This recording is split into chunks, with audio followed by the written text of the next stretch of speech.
Job Yeah. সেক্টরে তাদের যে ক্যারেক্টারিস্টিক্স অথবা যে জিনিসগুলোর উপর ইম্পর্টেন্স দেওয়া উচিত এই বিষয়গুলো নিয়ে জাস্ট খুব সংক্ষেপে আমি বলে শেষ করে দিতে যাচ্ছি। তো first impression in the workplace. ওয়ার্কপ্লেসে আপনাকে প্যাশনেট হতে হবে, দেন অ্যাটেন্টিভনেস শো করতে হবে এবং স্মাইলি ফেসটা আসলে খুব ইম্পর্টেন্ট, অ্যানোয়িং ফেসটা না থেকে, এবং আপনার ক্যাপাবিলিটিস সম্পর্কে আসলে জানানো উচিত।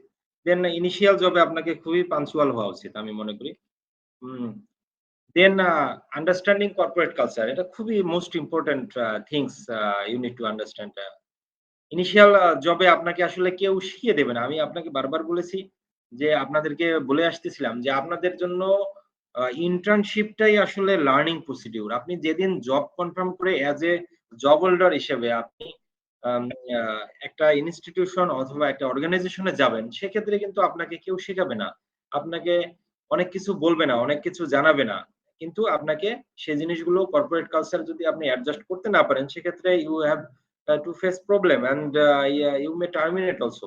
So আপনাকে এই জিনিসগুলো নিয়ে খুবই কর্পোরেট কালচারে আন্ডারস্ট্যান্ডিং নিয়ে আপনাকে একটা নিজের মতো করে ওই কোম্পানির অ্যাটিটিউড এবং ওই কোম্পানির যে নির্দিষ্ট নিয়ম কানুন এই জিনিসগুলো জেনে আপনাকে সেই অনুযায়ী নিজেকে অ্যাডাপ্ট করে নিতে হবে। তো কর্পোরেট কালচার আপনার জানার জন্য আপনার যে সিনিয়র এবং আপনার টিমমেট তাদেরকে আপনি ফলো করবেন এবং আসলে ইনিশিয়াল বা আ ইনিশিয়াল জব হোল্ডার অথবা বিগিনার হিসেবে আপনাকে খুব সাইলেন্টলি সবার জিনিসগুলো নিতে হবে এবং এক্সপ্রেশনটা এরকম হতে হবে আপনি খুবই অ্যাটেনটিভ, মনোযোগী। কিন্তু আপনি আসলে কোনো কমেন্টস দিবেন না এবং আপনি ৬ মাস পর্যন্ত ওই ইনস্টিটিউশন নিয়ে কোনো ব্যাড আ কমেন্টস অথবা সেখানে ডিসকাশন এ যাবেন না। আপনি জাস্ট হলো নিবেন, লিসেন করবেন এবং জিনিসগুলো নিয়ে একটা মানে আপনার আন্ডারস্ট্যান্ডিং ক্লিয়ার না হওয়া পর্যন্ত আপনি কোন ধরনের কমেন্টস এবং কোন ধরনের নেগেটিভ অ্যাপ্রোচ করবেন না। তো দেন develop problem solving skill. Problem solving skills are very important to do your job very smartly, efficiently, and you must need to gain these skills. Without these problem solving skills, you cannot do your work and cannot be successful. So analytical, you need to be analytical, you need to be smart in communication, emotional intelligence, and then resilience is another characteristics. You need to be resilient, and then creativity is so much important tools, and you need to improve creativity day to day. You need to be creative thinker, and then if you would be a creative thinker, then you would be solve any problem arise in your job sector. Adaptability is another characteristics, and then teamwork is the most important, and build a strong professional network in the first job পেয়ে যাওয়ার পর আপনার হয়তোবা ভাবলেন যে আমি তো job পেয়ে গেছি আর আমার আসলে প্রফেশনাল নেটওয়ার্কটা ধরে রাখার দরকার নেই, এরকম না আসলে। কারণ আপনার ফার্স্ট জবের যে নেটওয়ার্কটা তৈরি হবে এখান থেকে আপনাকে সেকেন্ড জবের অপরচুনিটি তৈরি হবে। আপনি হয়তো ফার্স্ট জব খুব ভালো বা আপনার ইচ্ছা অনুযায়ী নিতে পারেননি। কিন্তু আপনি সেখানে যে প্রফেশনাল নেটওয়ার্কটা তৈরি করবেন সেই নেটওয়ার্ক দিয়ে আপনি সেকেন্ড জব আপনার জন্য অপরচুনিটি তৈরি হবে। নেটওয়ার্কিং টা মোস্ট ইম্পোর্টেন্ট টুল এবং এটা আপনাকে সাকসেসফুল করবে এবং প্রফেশনাল যে নেটওয়ার্ক চেইন, এই চেইনে আপনি খুব পজিটিভ অ্যাপ্রোচ তৈরি করে আপনি কিছু প্রফেশনাল মেন্টর তৈরি করবেন। যেমন আপনি যার যে টিম ম্যানেজার অথবা যে টিমের জেনারেল ম্যানেজার থাকবে, সেই টিম জেনারেল ম্যানেজার অথবা ম্যানেজার অন্য কোথাও জবে গেলে যাতে ফার্স্ট আপনাকে কল করে যে, "you are the most efficient guy of this organisation and he should realize that this guy I need." So আপনি এরকম ভাবে আপনাকে প্রিপেয়ার করবেন ফার্স্ট জব, ইনিশিয়াল জবে যে আপনাকে সেই টিম ম্যানেজার অথবা টিমের জেনারেল ম্যানেজার আপনাকে ইম্পোর্টেন্স দেবে এবং আপনাকে বিশেষ স্পেশাল এমপ্লয়ি হিসেবে আপনাকে কনসিডার করতে পারে। সো এই জিনিসটাতে খুব মনোযোগী হবেন। প্রফেশনাল নেটওয়ার্কিংটা খুব ইম্পোর্টেন্ট। প্রফেশনাল নেটওয়ার্কিং এর মাধ্যমেই আসলে সাকসেসটা ডিপেন্ড করতেছে। Then positive attitude, most important thing, always positive থাকবেন। দেশ বিদেশের যে কোনো প্রান্ত থেকে অনলাইনে অথবা অফলাইনে কর্পোরেট ইংলিশে অ্যান্ড প্রেজেন্টেশনে নিজেকে দক্ষ করুন PMI থেকে। প্রবলেম থাকবে মার্চেন্ডাইজিং এ, অলওয়েজ প্রবলেম আসবে। প্রবলেম নিয়ে আপনাকে কাজ করতে হবে। প্রবলেম নিয়ে কখনোই ফ্রাস্ট্রেটেড অথবা প্রবলেম নিয়ে আপনি কখনোই হতাশ হওয়া যাবে না। প্রবলেম আসবেই, প্রবলেম সলভ করবেন এবং প্রবলেম সলভিং যে স্কিলটা, এই স্কিলটাই আপনাকে সাকসেসফুল এবং জবের জন্য আপনাকে কম্পিটেন্ট করে তুলবে। সো অলওয়েজ আপনি হচ্ছে অবজার্ভ করবেন যে আপনার টিম মেট এবং লিডার অথবা মেন্টররা কিভাবে আপনার হচ্ছে তাদেরকে সাকসেসফুল এমপ্লয়ি হিসেবে ওই অর্গানাইজেশনে তৈরি করছে, আপনি দেখবেন এবং শিখবেন। এই জিনিসটা খুবই ইম্পোর্টেন্ট এবং অফ দ্য জব এবং জবের মধ্য থেকে আপনাকে এই ক্যারেক্টারিস্টিক্স গুলো আপনার মধ্যে নিয়ে আসতে হবে। দেন অলওয়েজ ওপেন থাকবেন। লার্নিং নিয়ে কখনোই বন্ধ হয়ে যাবেন না। That means never be stop to learn. Knowledge is the power of success. So you need to be open to learn every day. Every day you need to learn something. আপনি জবে যাওয়ার পর ডে টু ডে কাজ তো করবেনই। কাজ করার পাশাপাশি আপনার একটা বেসিক আইডিয়া থাকবে যে আপনাকে প্রতিদিন কিছু না কিছু শিখতে হবে। You need to be learn every day. Something need to be anything. You need to be learn anything. Never stop to learn. Otherwise, you could not be a successful professional. So keep continuous in learning about technology and techniques. Technique এবং technology নিয়ে কখনোই নিত্য নতুন ভাবে technology আসবে, technique আসবে। So এগুলাতে আপনারা মনোযোগী হবেন। বিভিন্ন যে জব ফেয়ার হয়ে থাকে, জব ফেয়ার গুলোতে অ্যাক্সেসরিজ ফেয়ার হয়, ইয়ার্ন ফেয়ার হয়, দেন বিভিন্ন ফেব্রিক ফেয়ার হয়। এই ফেয়ার গুলোতে আপনারা অ্যাটেন্ড করবেন এবং টেকনোলজি সম্পর্কে আইডিয়া নেবেন এবং নিজেকে আপনারা হচ্ছে এনহান্স করবেন আপনাদের। তো flexible হতে হবে। Flexible approach is very much important and these characteristics uh, able to make you more successful. So আপনি আনএক্সপেক্টেড চ্যালেঞ্জ আপনি যে আসবে সেগুলো আপনি ক্লামলি এন্ড এফিসিয়েন্টলি আপনি সলভ করতে পারবেন যদি আপনি ফ্লেক্সিবল হতে থাকেন। Flexibility and adaptability is most important, I think. So এই বিষয়গুলোর উপর মনোযোগী হতে হবে এবং জব বিগিনার এবং শুরুর দিকে আপনাকে একটা লম্বা সময় পরিশ্রম করে এই ক্যারেক্টারিস্টিক্স গুলো আপনার মধ্যে আনতে হবে। তাহলেই আপনি জব সেক্টরে সাকসেসফুল হতে পারবেন। তো আই থিংক আমি মনে করি ইনিশিয়াল পিরিয়ডে আপনার যে বিষয়গুলোতে ইম্পোর্টেন্স দেয়া উচিত, সেই বিষয়গুলো নিয়ে আমি ধারাবাহিক সংক্ষেপে আলোচনা করতে পারছি এবং আশা করি এই লেসনটা আপনাদের জন্য কিছুটা হলেও উপকারী হবে এবং আপনাদেরকে প্রিপারেশন নেয়ার জন্য এই যে জিনিসটা আপনাদেরকে হেল্প করবে। সো ওয়ালিদ ভাই, আপনি এর সাথে Thank you so much, Akbar bhai. We are really pleased to have you today, and we are very honored that we are getting so much knowledge from this session. তাই আমি এটাও একটু review করে দেই, কারণ ওরা বিশেষ জানতে পারছে। আপনি যদি বলেন তাহলে আমি একটু রিভিউ করে দিই ওদেরকে, যাতে ওরা আরো ক্লিয়ারলি আনসার বুঝতে পারে যে আসলে আমরা কি নিয়ে আলোচনা করলাম এই দুইটা সেশনে। আমাদের এই দুইটি সেশন খুবই গুরুত্বপূর্ণ for freshers, young professionals, or who are already starting in textile industry. I mean textile engineering. Okay, first session আমরা জানতে পারলাম যে জবে ঢোকার আগে আমাকে কি করতে হবে। এখন আকবর ভাইয়া আমাদেরকে জানালো জবে ঢোকার পরে আমাকে কি করতে হবে। ফার্স্ট আমাদের বোল্ড পয়েন্ট হচ্ছে first impression matters at work place. For example, আমরা অনেকেই এক একজন এক এক ব্যাকগ্রাউন্ড থেকে আসি। আমাদের অনেকে সুপারভাইজার, অনেকে অনেক জানে এবং প্রতিটা মানুষের জানার মাত্রা এক এক রকম। যেমন ধরেন আপনি ইউনিভার্সিটিতে আপনি ইউনিভার্সিটি খুব ভালো ইংরেজি রাইটিং করতে পারেন।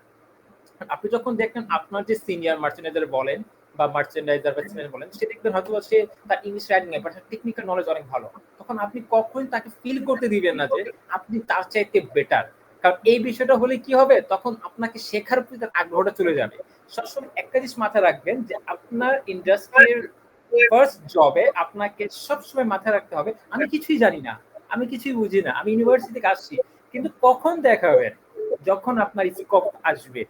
যেমন আপনার সিনিয়র আপনাকে বললো আচ্ছা দেখো তুমি এটা পারো কিনা, তখন আপনি দেখাবেন যে হ্যাঁ আমি এটা জানি, এটা এইভাবে করতে হবে। But your way of speaking, your way of tone, your way of behavior sounds like very humble. কেন বললাম, কারণ যে বললাম না, সবার কিন্তু ওয়ে অফ থিঙ্কিং, সবার ওয়ে অফ অ্যাক্ট একরকম না। তাই আমি বললাম ফার্স্ট ইমপ্রেশন ভেরি ম্যাটার্স। কখনোই নিজেকে সর্বজান্তা, ইউনিভার্সিটি খুবই টেকনিক্যাল, আমি জানি টেক্সটের ডাইং এগুলা টেক্সটের নিধি কি করতে এগুলো সব জানি, নিজের জানতাকে জায়গা মতো ইউজ করতে হবে, যাতে যার কাছ থেকে আমি কাজ শিখবো তাকে যাতে বুঝতে না দেওয়া যায় যে তার চাইতে আমি এই জায়গাটা বেশি জানি। এই জন্যই আমরা আকবর ভাই বললো যে ফার্স্ট ইমপ্রেশন ম্যাটার্স। তারপর হচ্ছে আপনাকে ডেভেলপ প্রবলেম সলভিং স্কিলস। এইটা দেখবেন ইউনিভার্সিটি থেকে যারা ছোট ছোট ক্লাব, তারপর হচ্ছে বিভিন্ন অর্গানাইজেশনে জড়িত থাকে, তারা এই জায়গায় একটু আগে থাকে। তারা জানে যে কোনো একটা প্রবলেম হলে সেটাকে কিভাবে করতে হবে, মানে যে কোনো একটা প্রবলেম হলে কত দ্রুত সলভ কিভাবে করব।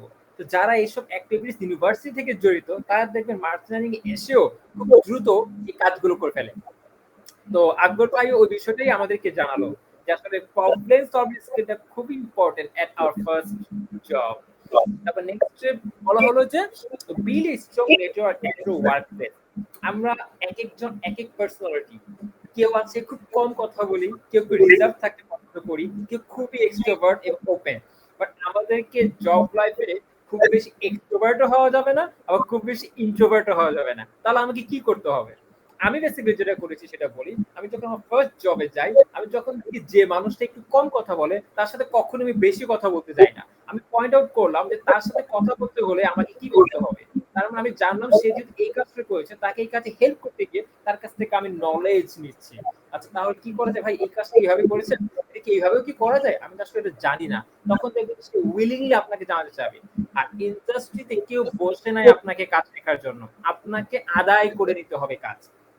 এটাই হচ্ছে আপনার ক্রিয়েটিভিটি, এটা হচ্ছে আপনার ট্যালেন্ট, যে আপনি কিভাবে কথা না বলে, কথা বেশি বলে, আপনার সিনিয়র হোক, আপনার কালিগ হোক, যে অন্য টিমের হোক, তার কাছ থেকে কিভাবে কাজ আদায় করে নেবে, এই বিষয়গুলো আপনাকে জানতে হবে। এই বিষয়গুলো গ্রো করার জন্য আমরা সেশন দিব। আমরা তো জাস্ট মাত্র শুরু করলাম, শুরুতেই একটা আমাদের টেকনিক্যাল ইস্যুর কারণে ফার্স্ট ক্লাস ধরতে পারিনি। তো এটাও আমাদের বলতে গেলে এই মার্চেন্টিং ক্লাস থেকে ফার্স্ট ক্লাস।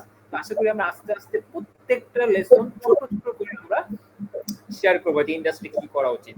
আচ্ছা, তো তারপর কি বললো আকবর ভাই? তারপর বলেছে যে maintain a positive attitude, right, very important. কেন?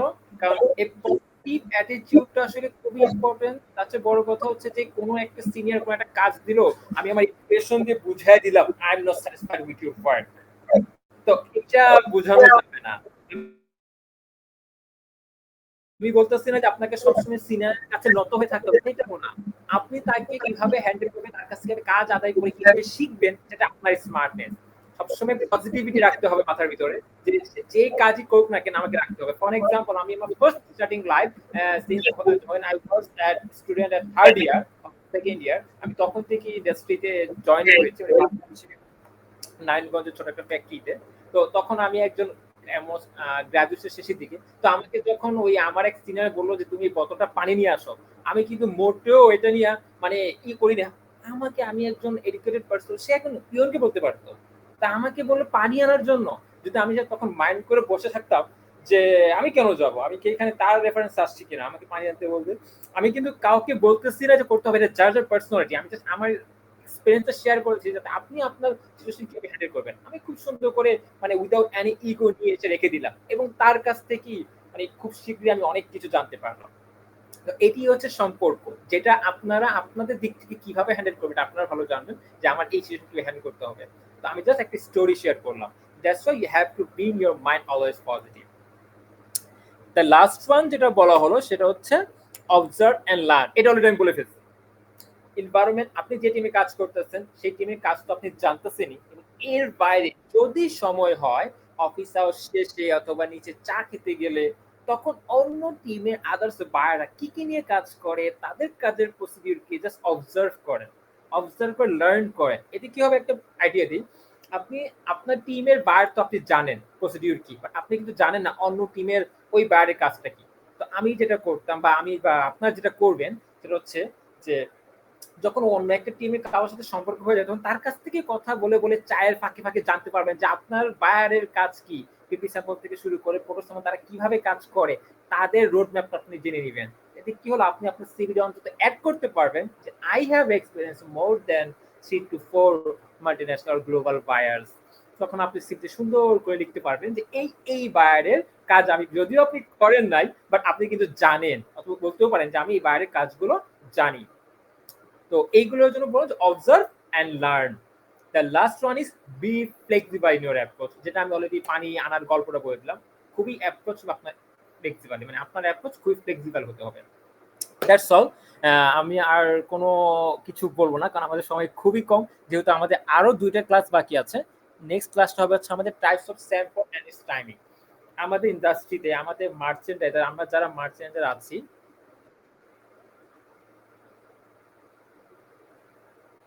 আমরা যারা মার্চেন্ডাইজিং আছি, তো আমাদের প্রতিনিয়তই স্যাম্পল প্রোডাকশন, নিটিং, ডাইং, এত মেসেজ আসতেছে, আমি তো আসলে নিজেকে দেখতে পাচ্ছি না। যাই হোক, তো প্রত্যেকটা বায়ারের স্যাম্পলের ডেফিনেশন এক এক রকম, টাইমিংও এক এক রকম। কেউ কোন স্যাম্পলটা কখন চায়, কোন বায়ারের জন্য কখন লাগবে, এটা যখন আপনি ইন্ডাস্ট্রিতে আসবেন তখন বুঝিয়ে যাবেন যে এই বায়ারের জন্য আমার স্যাম্পলের প্রসিডিউর এইটা, কোন বায়ারের জন্য কয়টা পিপি স্যাম্পল লাগবে, কয়টা সাইজের স্যাম্পল লাগবে, কয়টা ফটো স্যাম্পল লাগবে, কয়টা ফটো স্যাম্পল লাগবে, কয়টা ফিট স্যাম্পল লাগবে, এইটা রেসপেক্টিভ বায়ার অনুযায়ী রেসপেক্টিভ নাম্বার।